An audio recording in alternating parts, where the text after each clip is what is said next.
Assalamu alaikum wa rahmatullahi wa barakatuh. Good afternoon, everyone. Thank you for joining our academic activity on Tuesday afternoon that is organized by the Ophthalmology Department at Prince Sultan Medical City. Today we have a special speaker, Dr. Abdulmalik AlQahtani, who is a consultant in cornea and refractive surgery at the Department of Ophthalmology at Prince Sultan Medical City. Dr. Abdulmalik is a senior consultant. He is also an adjunctive assistant professor at King Saud University. He holds a Master's of Health Economics and Public Policy from London School of Economics and Political Science at UK.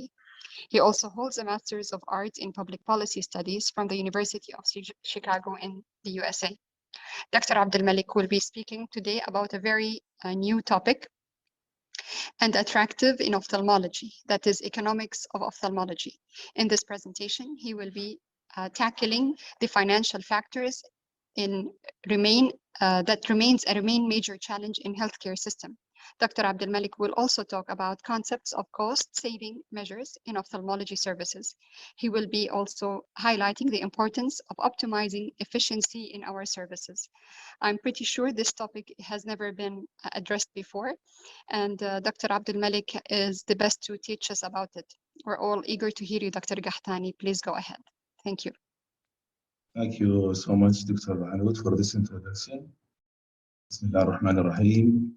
اللهم انفعنا بما علمتنا وعلمنا ما ينفعنا. In fact, as the Dr. Anud mentioned, this topic is new for some of us. However, it is important to be aware about it and about health economics in general and economics of ophthalmology in particular.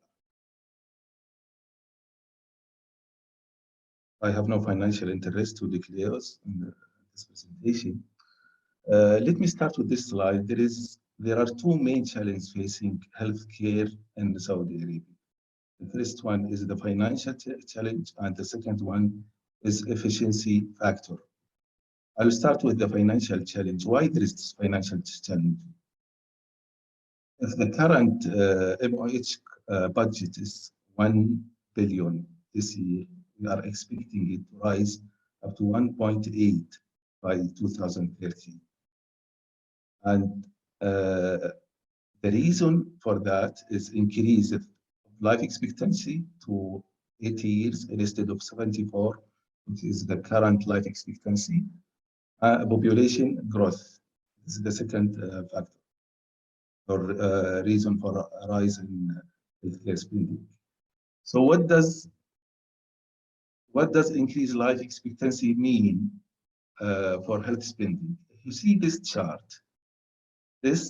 you'll observe that 65% of healthcare spending will be consumed by the group more than 55 years, over 55 years. 65% of spending will be consumed by this group, 55 and above.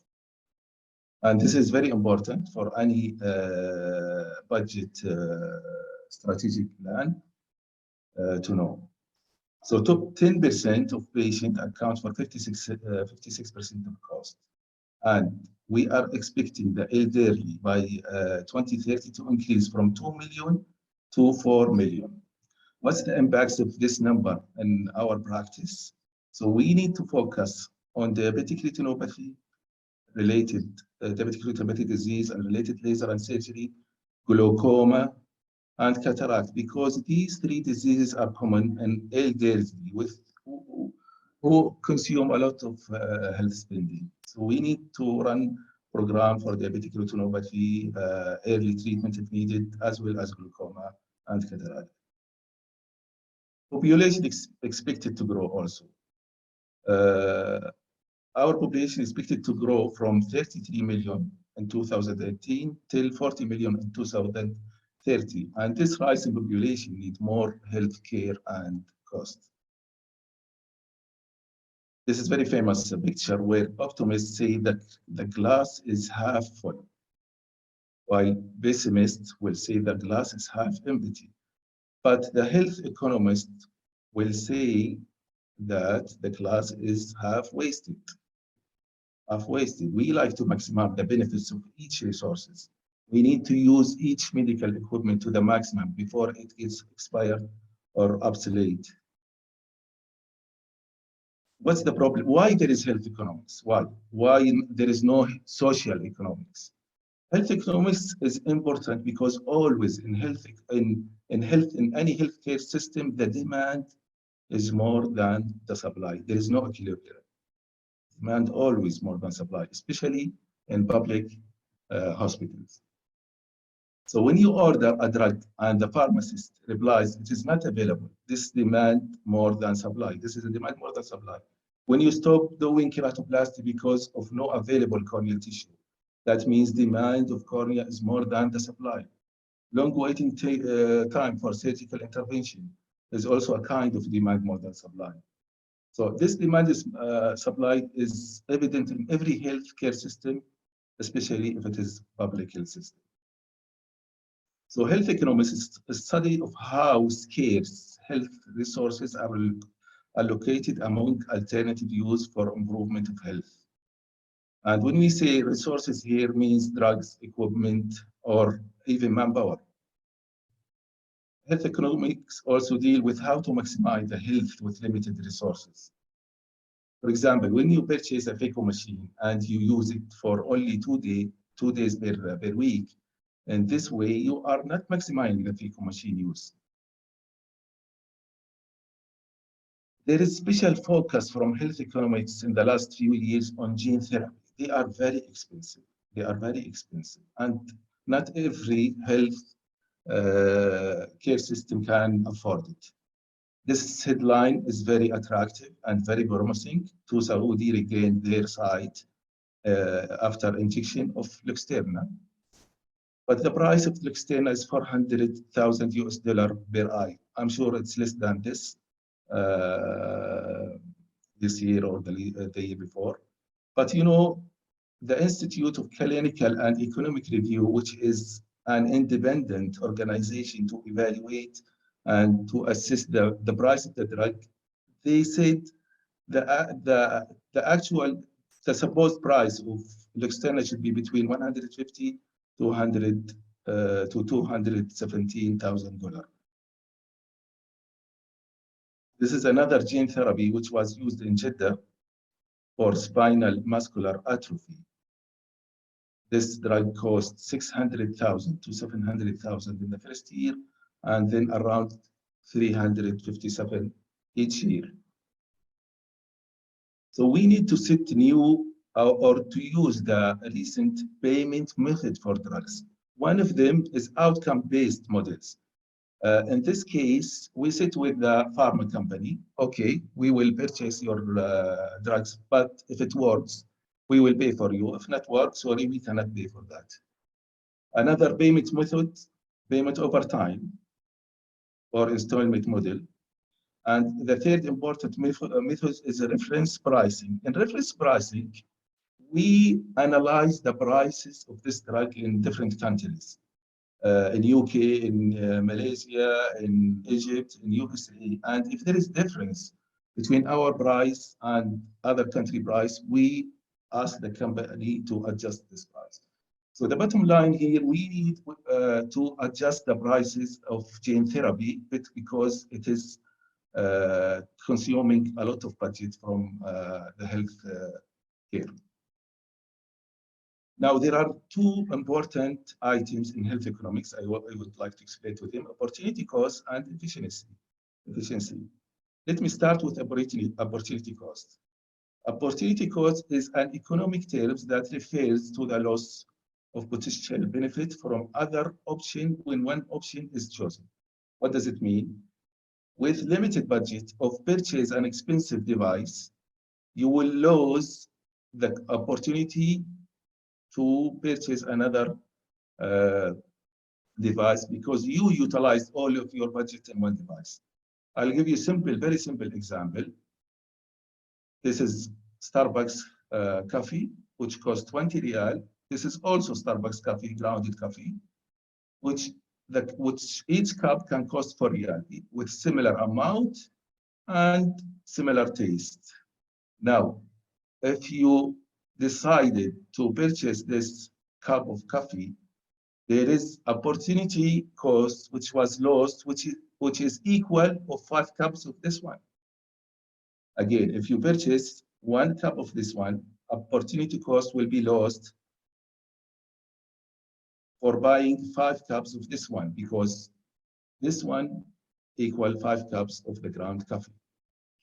Similarly, if you use multifocal IOLs, there is opportunity cost lost equal to 8 monofocal IOLs.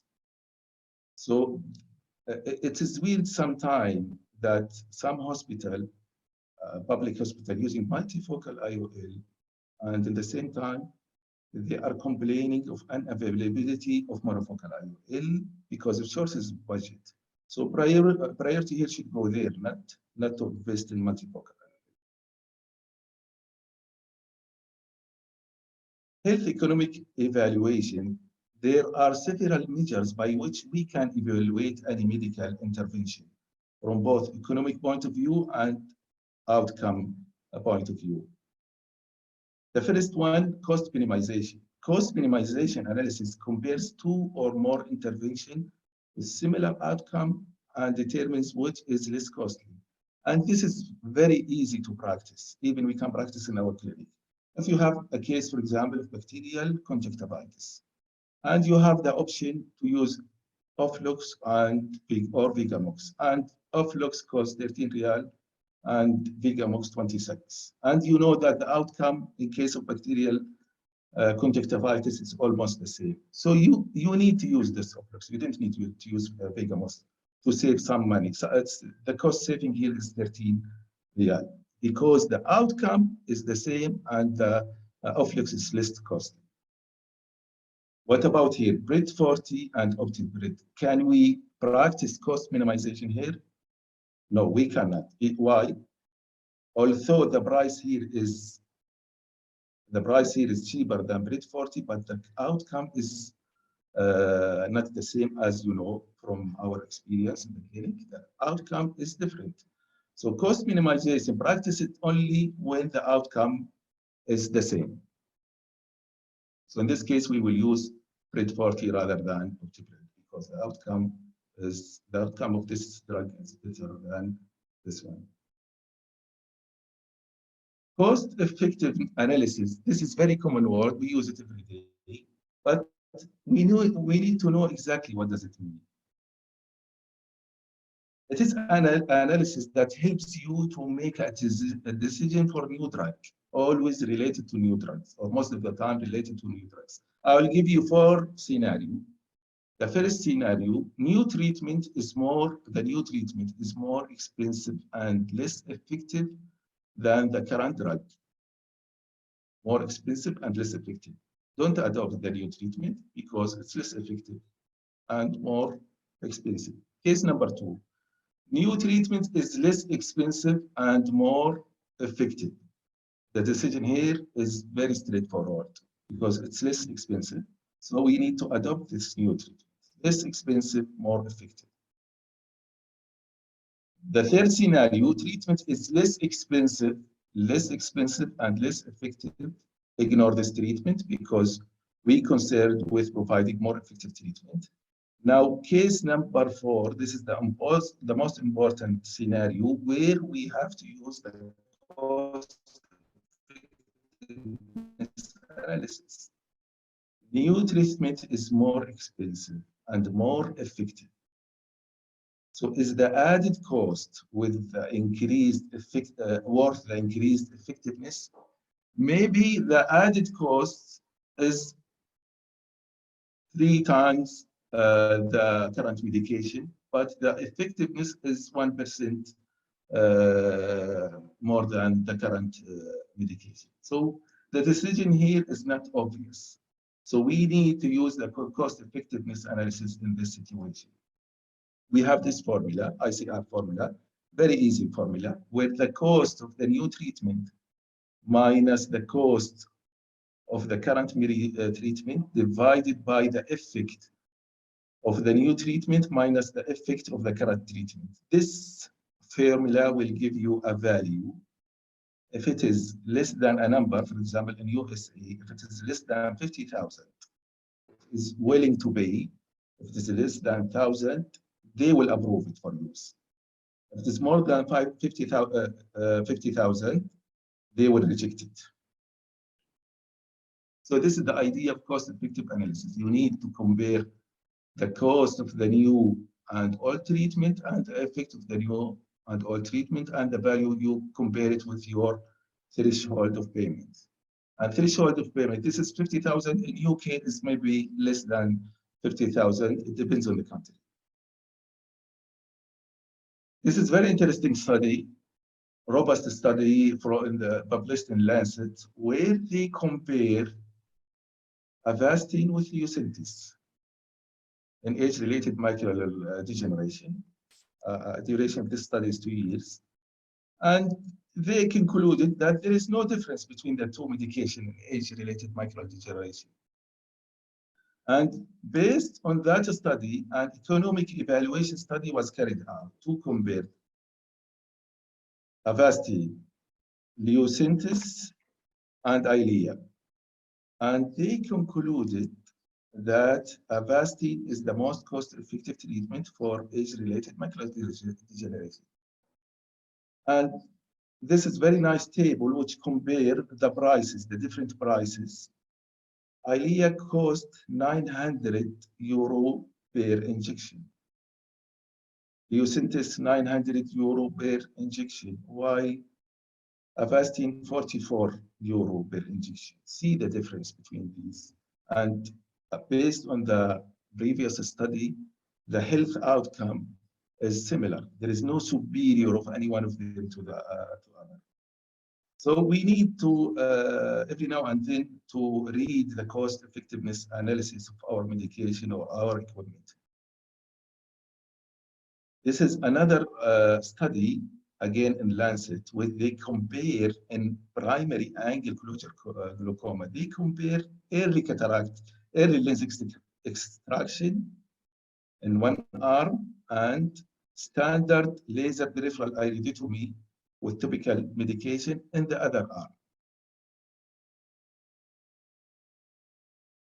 They found that only 20% of clear lens extraction received further treatment, apart from cataract surgery. While in the traditional treatment, 60% of them received at least one glaucoma drop in addition to after 2 years. And they concluded that clear lens extraction showed greater efficacy and was more cost-effective than laser PI and should be considered as an option for first-line treatment.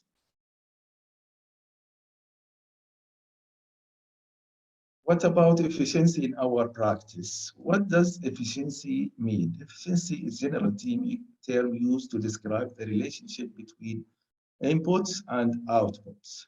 So if you buy a machine which costs $1 million, I'm expecting the monetary output of this machine is more than 1 million. Otherwise, you are not efficient in the work related to this machine. Efficiency is concerned with maximizing benefit with the resources available. And it's also have a concept to get the most of each healthcare resources. Benefits of efficiency: length of stay could be reduced, staff productivity could be increased, equipment could be fully utilized, overprescribing for drugs could be avoided. And to optimize efficiency of ophthalmology practice, it's always suggested to engage optometry doctors and ophthalmic assistants to replace ophthalmologists when appropriate. For example, ID measurement, screening for optic nerve, screening for diabetic retinopathy. They always can help and increase the efficiency. I will focus here on operating theater. Because operating room is one of the most expensive area in the hospital. In fact, some reported, they mentioned that 1 hour costs $1,000. 1 hour in operating room costs $1,000. Can you imagine if you come late in public hospital, for example, 1 hour That means there is a loss of 1,000 US dollar or equivalent. Operating theaters are also considered one of the most profitable area for health provider, and this statement is important for the private hospitals. So the question here, what is the appropriate surgical load for our ophthalmic community? Everybody knows that some ophthalmologists in public hospital do 3 cases per week, and others do 10 cases per week. And this doesn't mean anything, but maybe the problem here related to the hospital itself in terms of facility or OR availability. But anyhow, the question here, can we put a benchmark for cataract load for each ophthalmologist to increase or optimize the efficiency of work? Let's see the international number. Ascaris survey in 2017 with 1,000 physician members responded. It showed that overall the average annual cataract surgery volume is 450 cases per physician among respondents. 450 per year. What about ECRS? ECRS with 1,900 respondents showed that the average rate is 414 cataract per year. So is this appropriate to take it as benchmark for our practice? Maybe this is an open for discussion. But I feel it is important to have benchmark for our practice. Waiting time, this is very nice table which summarizes the waiting time in high-income countries, which is range from 1 month in Netherlands till 3-4 months, up to 1 year in Poland. Up to 1 year in Poland. So, but the average almost 3 to 4 months, 3 to 4 months for the high-income country. Again, can we put or set a benchmark for waiting time for cataract surgery? This is an important question really to be answered. You know, some countries like UK, Thailand, I guess Canada, some cities in Canada, they put a regulation where after 3 months, waiting time, the patient should be referred to the private sector to be operated with. So the maximum waiting time is 3 months, after which patient should be referred to private sector to be operated with. But again, we cannot do this regulation unless we maximize the efficiency in our public hospital. So it's not sense to finish the OR in hospital A at 1 p.m. Then you need to transfer cataract surgery to private hospital. You need to maximize your work. Then after that, you can have this partnership with public. Then over time should be monitored to the OR to increase efficiency. The surgical turnover time defined as the duration between the application of the last dressing of patient to the start of the incision of the next patient. What's the advantage of improving the turnover time? Increase in operating theater efficiency, reducing patient waiting time inside the operating room, therefore reduction of stress and anxiety, increase in the number of surgical cases performed per session, and also reduce the cost that is incurred because of excess hour. Because during excess hour, we need to pay more for the physician, for the nurses, because he works after the working hour. One of the studies showed that, yeah, it's good to mention it here, that turnover time is reduced when the surgeon is physically present in the OR, in the operating room.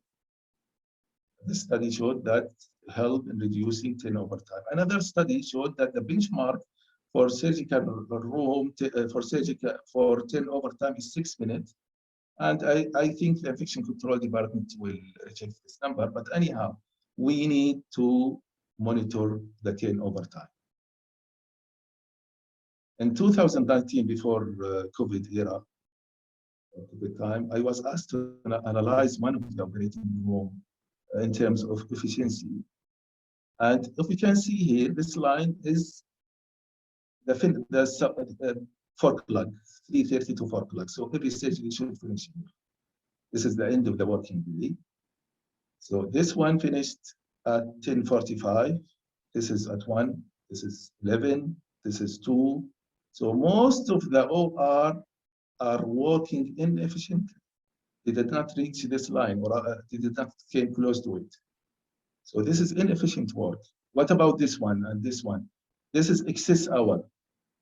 This is also inefficient work because it's incurred extra charge for the hospital. So we don't need this gap, and we didn't need this part. We need all surgery to be efficient to finish around this line. So the recommendation here was to increase the efficiency of this.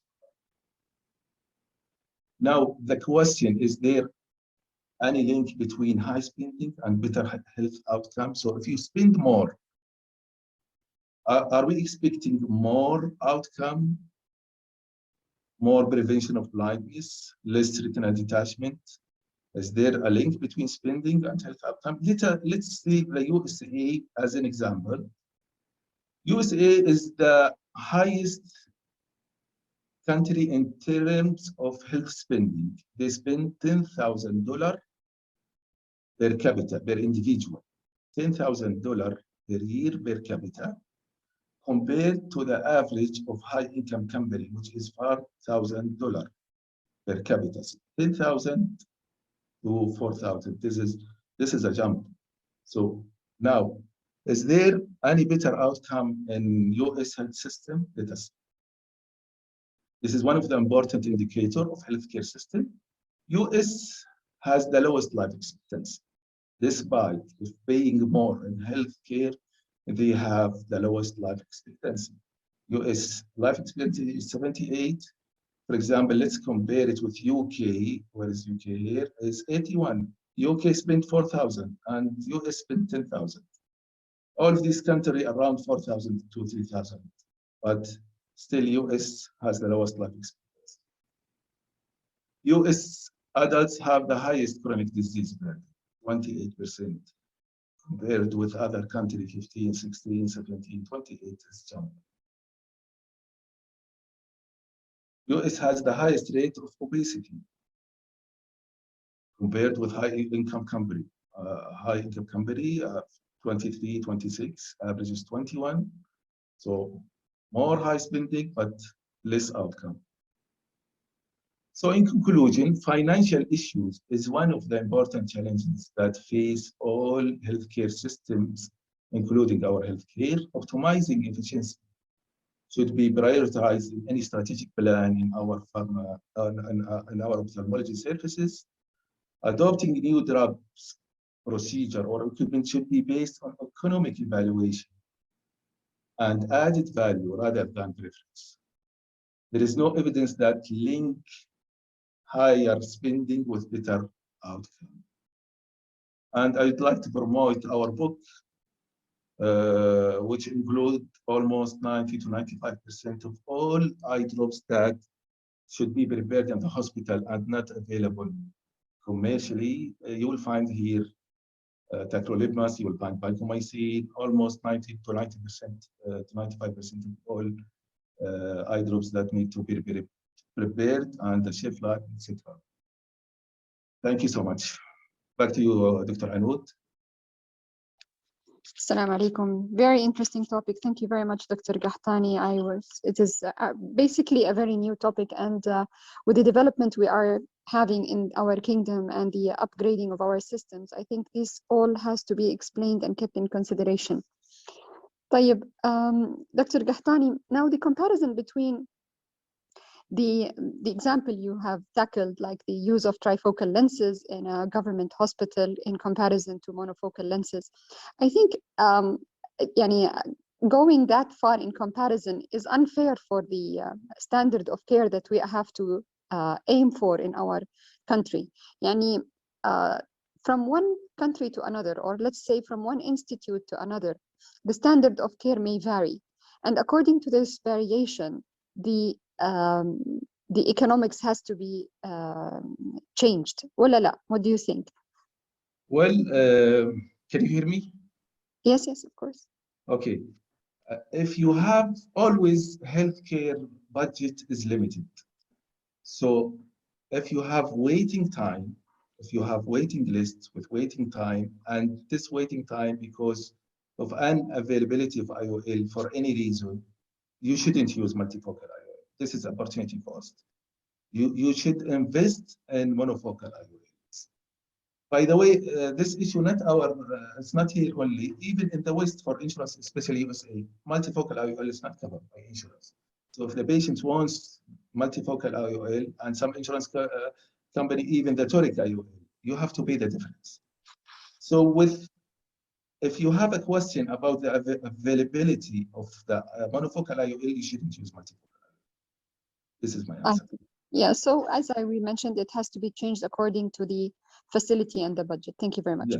We have a question, Doctor, from Dr. Gorga Sisma, and he's saying, what is your opinion about rewarding the efficiency? Well, rewarding the efficiency is one of the known issues, or one of the known, what do you call it, profits. It is known in the US that to encourage efficiency by rewarding, and reward could be by extra money, could be by any other means, which is reimbursement to the hospital. It is well known and it can be done. But I'm not talking here about. I didn't talk here about rewarding the efficiency because our hospitals are public, and I think it's difficult to do this scheme of reward. But the answer, yes, it is applied and it is efficient. Some studies showed effective measures. Can you give an example, Dr. Qahtani, of what as rewarding? Well, I read one study. I don't know what. For example, if you keep starting on time for the surgery at 8, and we reviewed your analysis, and we found it, you are always starting at 8 and finishing at 4. So we will reward you. Reward can be by different means. One of them, money, reimbursement, something like this. Okay, good. There's one comment from Dr. Mohammed Shamrani. He's thanking you, doctor, and he's saying that the difference in health economics is that there is an important factor, which is the human factor. Luxturna is expensive and may affect spending to other services, but for the patient himself, it may make big difference in his life. Again, this goes back to the standard of care you are having. Okay. Yeah. I'm not against Luxturna, and nobody against gene therapy at all. I didn't mention in the lecture that we are against Luxturna. This is drug with great value, also with other gene therapy. But my point about the pricing, we have to find a different scheme for pricing this medication. I agree, it is valuable. Mumtaz. Okay, doctor, I think in your speech, we have to divide the responsibility on different categories. Yani at the level of the, let's say from the Ministry of Health, at the level of the hospital itself, and then for us as physicians. How can we practice cost saving in ophthalmology service at our level? Okay, there is two types of health economics. One macroeconomics, this is at the level of the health system, and micro level, this is within our level. In micro level, as I mentioned, we can practice the cost minimization concept. We can go through the cost effectiveness analysis. For example, if you find a study to compare, for example, which I didn't find, femtosecond cataract surgery, which is cost maybe, I'm not sure, 2 million or so, with traditional phaco machine. We need to study and we need to analyze and see the result of this one. If it is cost effective to proceed and continue with phaco machine, we save the money of femtosecond cataract surgery. I didn't find any study which prove or disprove this fact, but I'm giving you as an example. So we need to practice these things. If you want to, for example, if you have a machine, phaco machine working very well with good outcome, and because there is a new machine in the market, which is double the price or triple the price, and because of pressure of the company or or competition between hospital and other, I have to pay and purchase this new machine. No, we need to study the cost effectiveness of this study. We need to know whether there is health impact or health outcome, and accordingly we decide or not. So, Doctor, in brief, we know that then the companies play a big role in our economics. When they suddenly stop the production of the packs or the maintenance, and they tell you that this machine is already obsolete, they kind of force our economic to go towards their direction. Yeah, this is a very good comment. This is a fact. Yes, the pharma company, especially the pharma companies, they have power, and we deal with them in health economics as we call it, stakeholders. So we need to discuss it. We need to negotiate with them every now and then. If we say the price of Luxturna is 400,000, does it mean that the production cost is 400,000? Definitely no. It doesn't. Maybe, I don't know, this is confidential, maybe 10,000 US dollar. But the company, they know very well that this drug has a value, will prevent blindness. Another drug which costs 2 million per dose for hemophilia A. Yeah. They know that this hemophilia, if you don't use our drug for hemophilia A, the patient, the healthcare will pay maybe 6 million for factor 8. So they know very well. They have power. They are studying the market more than even the healthcare system itself. So they have, yes, they have the power. Another example. In the same time, we are working in one group as stakeholders. This is exactly the situation with the Sene-German or Oxervate, where $9,000 may cost only for 6 days of treatment. And this is not, this is very, very expensive medication. Yeah. I don't see any more questions on the panel, but I have one last comment. Whom do you think is supposed to do the cost effectiveness analysis? Is it the ophthalmologist or the health economics? Okay, this is a very good question. There is, in the European countries and USA and Canada, there is a department called HTA, Health Technology Assessment. So whenever there is new drug or device, they analyze it and they put their recommendation. I think in UK is nice. Australia, there is PPA or PPS, I'm not sure what is it, but there is health technology assessment. Unfortunately, in Saudi Arabia, we don't have this one. But I heard recently that FAB started to establish department there. Do you think so this organization or department, he is responsible? Sometimes the company itself will do it for you. Good. I hope NIPCO has this background because they are controlling our decisions right now. There is a comment from Dr. Abdulaziz Rajvi, Walid Tuwergi. Okay, I have a comment. Please, تفضل Dr. Abdulaziz Rajvi. Thank you very much, Abdulmalik. I think it's a very important presentation and very important topic that you've tackled. And as you've said, not many people do talk about health economics and so on. I think we have to be aware that many of the health economics studies are driven in other countries, especially in the West and the US, by insurance companies. So we have to be very careful at the solutions that they offer to save income. You've mentioned some solutions where we can use people that are not physicians to do some steps of the clinical care, which some of them, I agree with you, are very good and definitely can be applied, but not everything that is being done in the West or in the US is a model that we should follow. Dr. Anoud stated, and you have agreed, that sometimes the quality of service that we present is different than what is presented elsewhere, and therefore money is not really what we look for as much as we look for the quality of care that we provide. And we definitely try to provide the best quality of care. So I think what you have mentioned is a very important topic.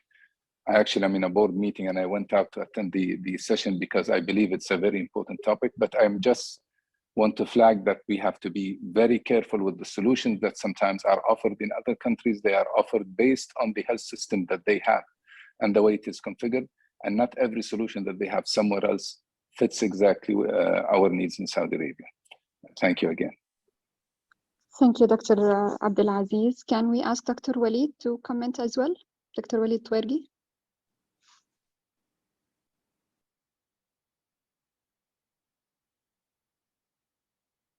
You are on mute, Dr. Walid.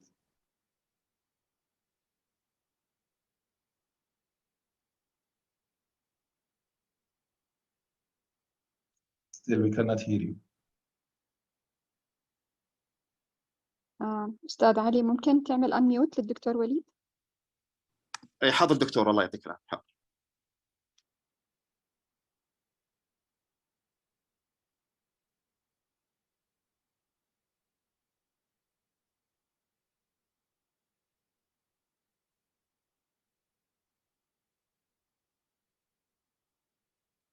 دكتور وليد معانا؟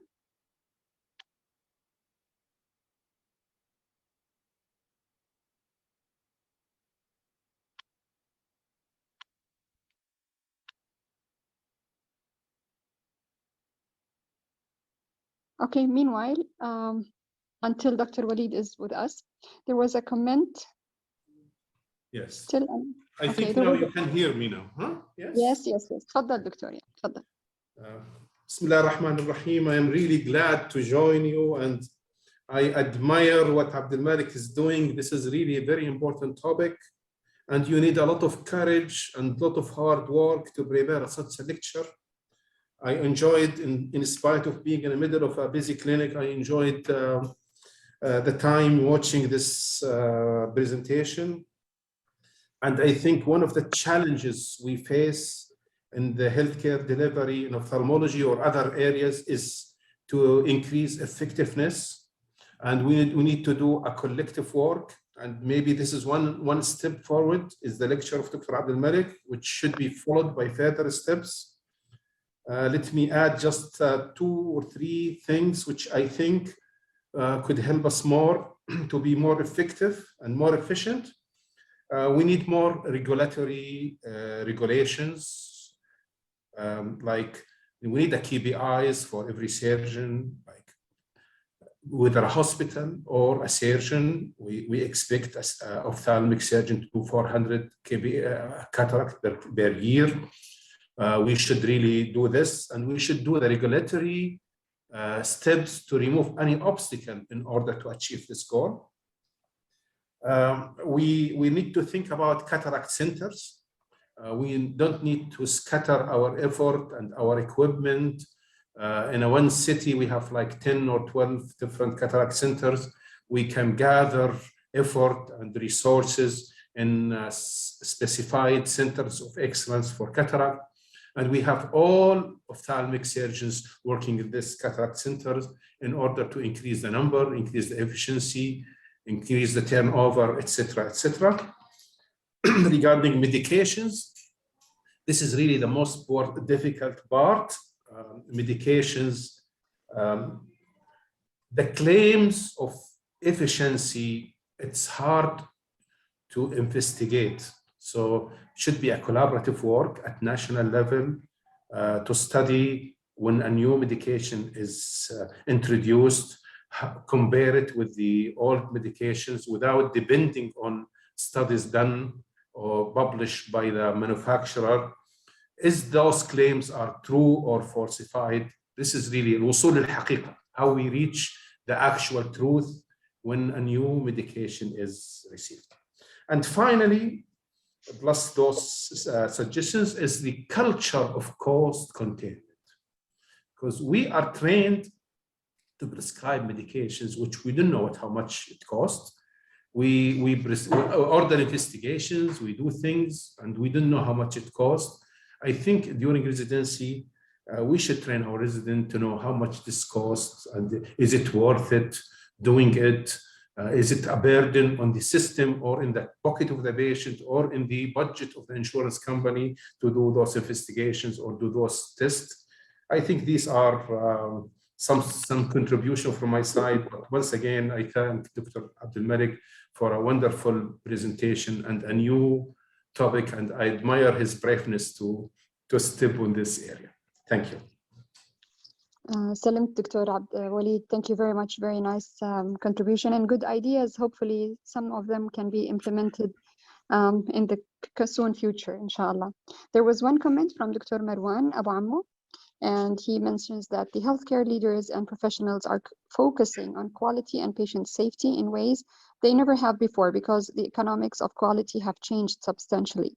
Obviously, quality care is not being delivered consistently due to pressure from people in administration and quality.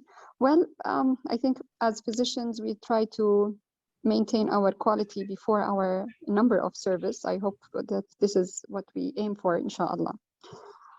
Anything else anyone would like to add?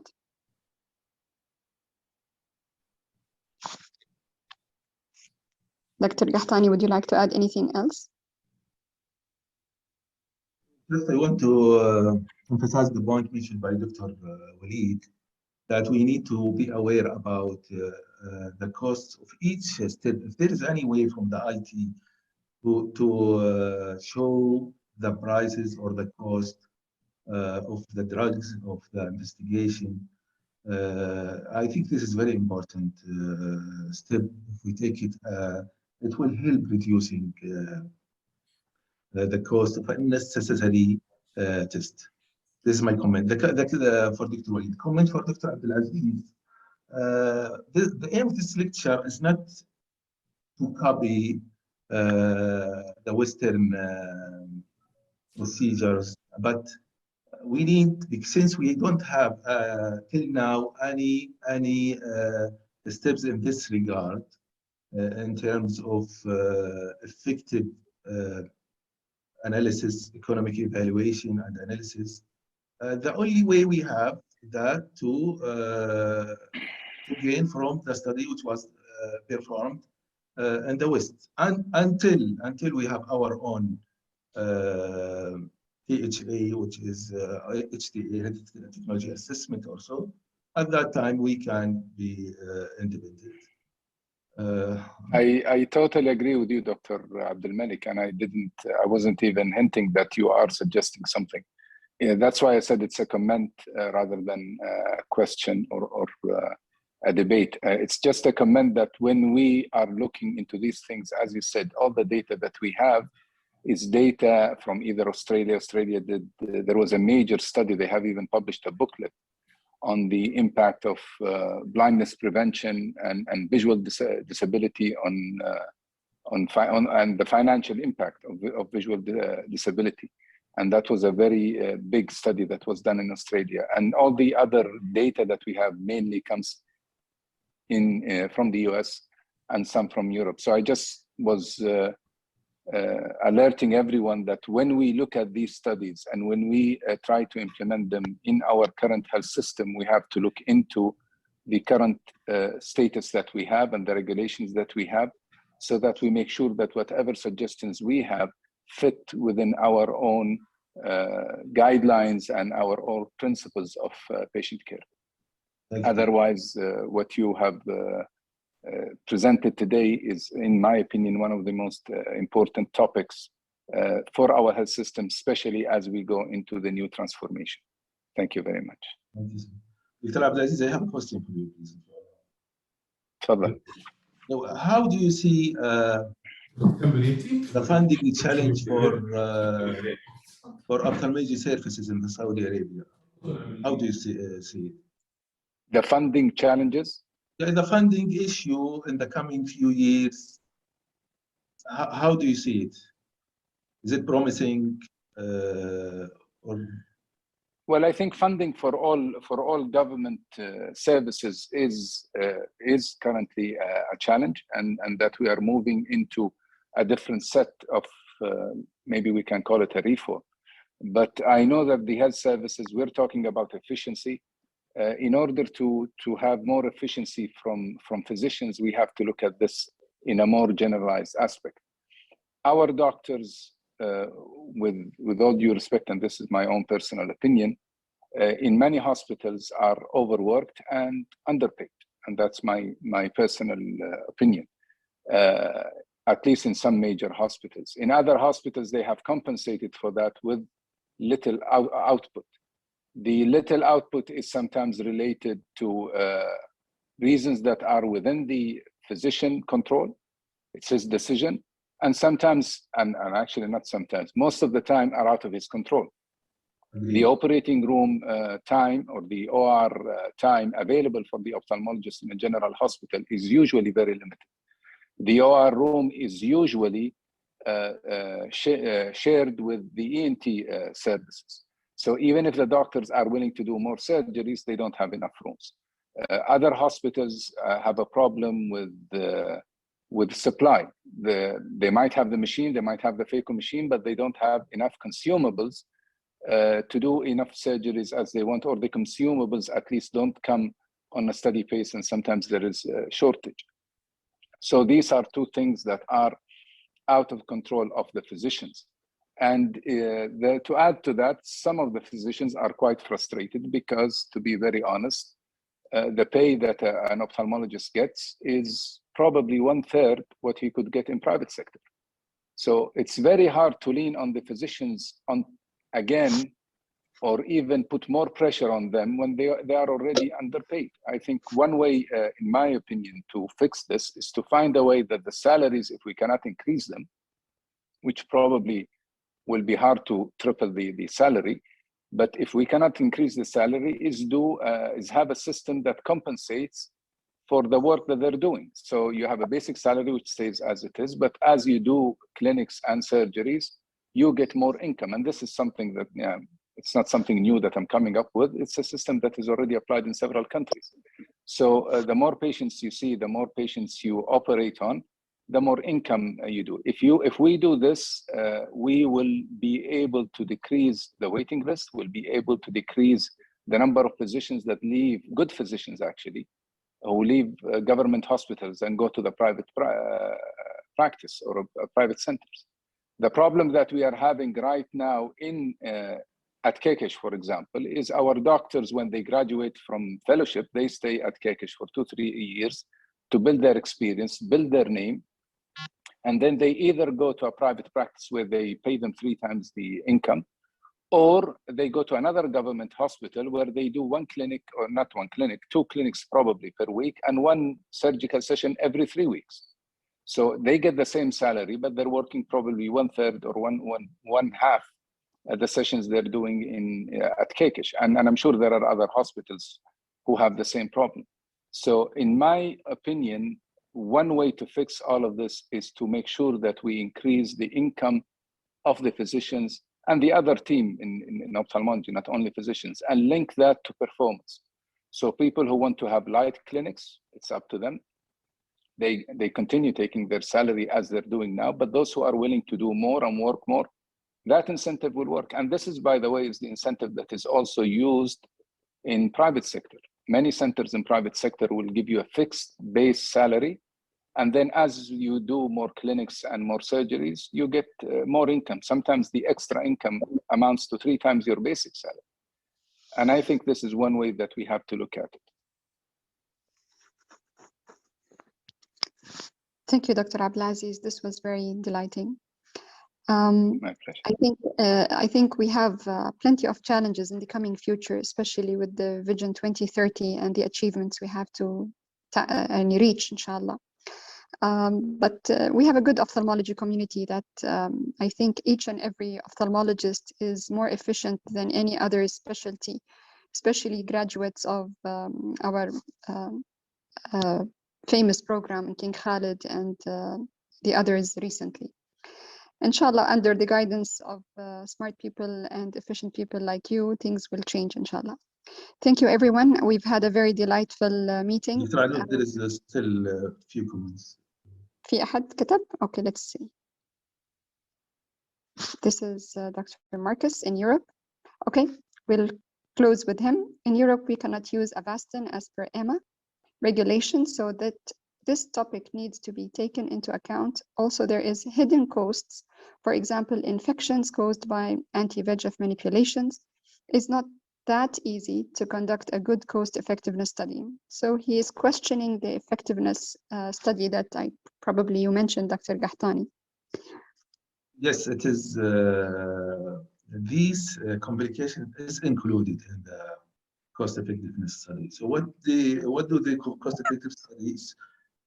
They collect several study or meta-analysis study, and they analyze it in terms of the direct cost and indirect cost. Even it's not the cost, not only complication, even how much the patient gets off work due to this disease.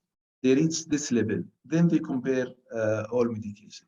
They take in consideration what they call it quality adjusted life, and there is many tools to adjust these things. Mobilization, complications of work, all of these are considered. So economic evaluation is, or cost-effective analysis evaluation is very, very good tools to evaluate a drug. Thank you. Thank you very much, Dr. Qahtani. Would you like to add any more comment before we conclude? Thank you so much. يعطيكم العافية. Thank you very much.